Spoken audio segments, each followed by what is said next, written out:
Un jeu de catch fantasy où on se tape dessus avec des orques et d'autres bestioles, est-ce que ça vous intéresse? Eh bah c'est l'unboxing d'aujourd'hui et ça s'appelle Rumble Slam. Rumble Slam est un jeu de skirmish sorti en 2016, il peut se jouer de 2 à 4 pour des parties d'à peu près 45 minutes, mais c'est un jeu de skirmish donc ça varie fortement. Il a pour thème le catch, mais avec une grosse variation, c'est que c'est des créatures de fantasy qui participent au combat. Le jeu est bardé de références diverses et variées à la pop culture, au catch des 80s et des 90s, et je vais vous mettre quelques-unes de mes préférées là à l'écran. Il s'agit d'un jeu édité par TT Combat, dont on a déjà parlé pour Carnevale, qui est un autre jeu de skirmish avec un thème intéressant. Comme quoi TT Combat, ils ont des bonnes idées. Pour être franc, l'unboxing d'aujourd'hui va peut-être être la base d'une série de vidéos qui va parler de Rumble Slam, ou au moins de jeux de wargame et de jeux de skirmish différents de Warhammer et de Age of Sigmar. Bah ouais, tout le monde connaît AOS ou Warhammer 40k, alors qu'il y a plein de propositions de jeux de skirmish et de wargame, et qui sont en général pas très connus. Et donc on va tenter d'établir un petit peu d'égalité en commençant aujourd'hui par Rumble Slam, comme je l'ai dit. On passe à l'unboxing? On passe à l'unboxing. Alors du coup, c'est le même système qu'on avait eu pour Carnevale, c'est-à-dire que c'est une sleeve avec une boîte à l'intérieur. Ça a l'air d'être exactement la même boîte. C'est exactement la même boîte.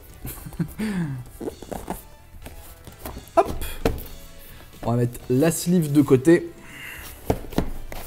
Et on a la boîte. Ok, alors. Par quoi on commence? Très bien.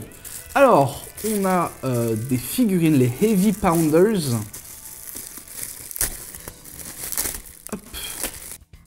Voilà, qui sont en fait un mix d'hommes et d'ogres. Alors du coup, c'est de la figurine en résine. Faudra bien la nettoyer comme pour Carnevale avant de faire quoi que ce soit avec. Faudra vraiment bien les nettoyer. Du coup, ouais, une équipe d'humains, mais avec des petites variations. On a des gnomes, des hobbits peut-être plutôt, et un ogre. Donc l'équipe des Heavy Pounders. On va les mettre de côté. Alors du coup, on a des bases. Alors c'est marrant, mais c'est des bases acryliques pour tout le jeu. Donc ceux qui aiment bien faire des bases dans vos figurines, je suis désolé pour vous. Mais toutes les bases acryliques, ça fait aussi que quand on joue sur un terrain qui est décoré, on peut voir le dessous. Pareil, deuxième set de base acrylique. Ensuite, on a... Bah, il m'est sauté des mains, on va regarder ça. C'est le tapis de jeu.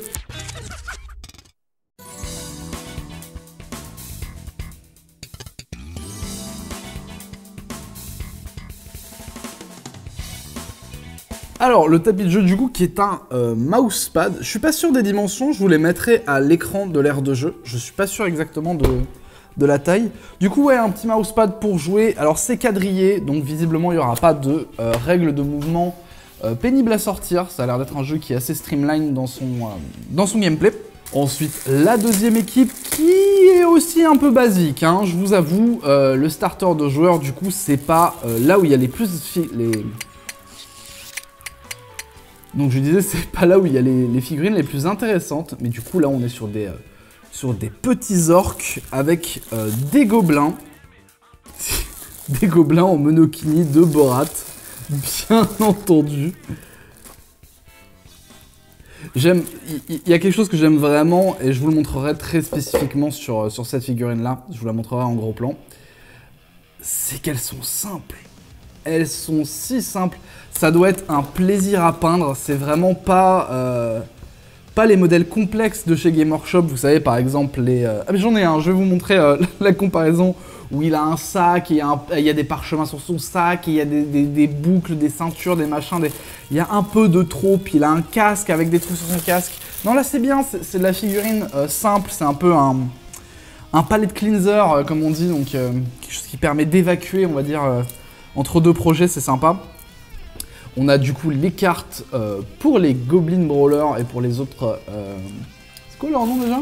Les Green Bruisers, voilà. Donc on a les cartes pour les Green Bruisers. Ils ont tous des cartes de stats.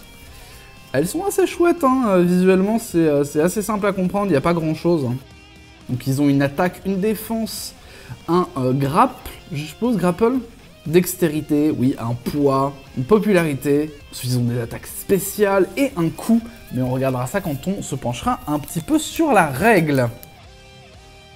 C'est marrant, tout vient du coup avec des sleeves pour les paquets de cartes, c'est rigolo.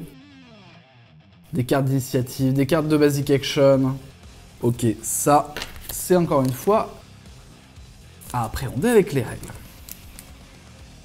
Ensuite, du coup, on a un paquet de cartes pour la faction humaine. Donc, avec... Ah, donc c'est des halflings. Pardon, j'ai été mauvaise langue, c'est pas des hobbits, c'est des halflings, autant pour moi. Du coup, là, on a un petit set de dés, ils sont super simples, mais super beaux. Alors, je vois qu'il y a un dé avec cheer, donc applaudissements ou encouragement, et un dé de boue, donc pour les gens qui se font huer. Je sens que ça va être rigolo, ça. On dirait un peu de la pâte de fruits. Il n'y a que moi qui trouve que c'est un peu de la pâte de fruits. Ok, ils sont vraiment super beaux. C'est comme avec Carnevale, en termes de composants de dés, j'avais vraiment rien à dire. Je sais pas chez qui ils les manufacturent, mais ils sont toujours très très jolis. On verra si on peut jouer avec des dés à 6 faces basiques. Ensuite, alors ça a l'air un petit peu plus compliqué parce que je vois que c'est des tokens, sauf que c'est pas des tokens carton. J'ai l'impression que c'est des tokens plastiques, donc avec encore les grappes d'impression. C'est ça, c'est exactement ça. Je sais pas si vous le voyez. Hop là, plutôt de ce côté-là. Donc c'est des tokens plastiques qui ont été découpés du coup à la machine à découper, qu'il faudra dépuncher. Ils sont tous en acrylique clear, du coup. Ils sont plutôt sympas. Je vous les montrerai puncher, dépuncher, histoire que vous voyez la différence, bien sûr. C'est dur de les ranger. Bon, on va faire comme si je... Voilà. Hop! Et du coup, la dernière chose qu'on a dans la boîte, c'est le rulebook pour le jeu.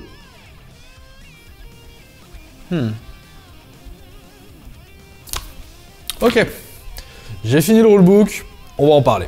Alors, on va pas non plus rentrer à fond dans les détails parce que j'ai une petite idée, mais je vous en parlerai dans une petite minute. Un des doutes que j'avais à propos de Rumble Slam au début, c'est qu'ils arrivent à retransmettre la variété de mouvements qu'il y a dans le catch. On va vite fait en faire le tour un petit peu. Donc ouais, niveau action, tous les catcheurs peuvent frapper, peuvent attraper leurs adversaires. On peut se balancer sur les cordes pour ensuite faire des attaques de cordes. Il y a des persos qui ont des capacités spécifiques justement pour jouer avec les cordes, pour se projeter depuis les cordes, pour sauter sur un adversaire. On peut aussi monter sur le turnbuckle. Alors je me souviens plus du tout du nom en français, je vais vous le mettre à l'écran. Pour ensuite sauter du turnbuckle, sauter sur un allié. Il y a plein de choses à faire avec ça. Bien sûr, quand on est sur le turnbuckle, on peut aussi se faire projeter hors du ring, ce qui signifie une défaite immédiate. Donc ouais, j'ai survolé les règles pour une bonne raison, et la raison c'est que je pense qu'on va faire une petite série de vidéos, de 2-3 vidéos. Donc une vidéo sur la peinture, c'est pour ça que vous n'avez pas vu les figurines monter dans cette vidéo. Là je suis déjà en train de m'atteler à les nettoyer et à les peindre. Vu que c'est de la résine, ça va être aussi intéressant, on va pouvoir un petit peu en parler du fait de travailler spécifiquement avec des figurines en résine, parce que c'est pas la même chose qu'avec le plastique simple qu'on trouve en général. Mais aussi faire une vidéo de gameplay derrière, ça pourrait être vraiment intéressant et montrer un peu plus tous les moves. Sachez que la gamme Rumble Slam, elle est vraiment soutenue par TT Combat, ils fournissent des rings, des accessoires, d'autres catcheurs, et il y a même des factions qui ne sont pas du coup dans le rulebook. Il y a même des chats. Ça j'aime bien, les chats. Donc ouais, aujourd'hui c'est un unboxing et un vrai survol des règles, mais on va rentrer dans quelque chose de plus sérieux les prochaines vidéos, donc j'espère que vous resterez dans le coin pour voir ça. En ce qui me concerne, je pense qu'on va s'arrêter là, je vous fais des gros bisous et je vous dis à une prochaine, ciao!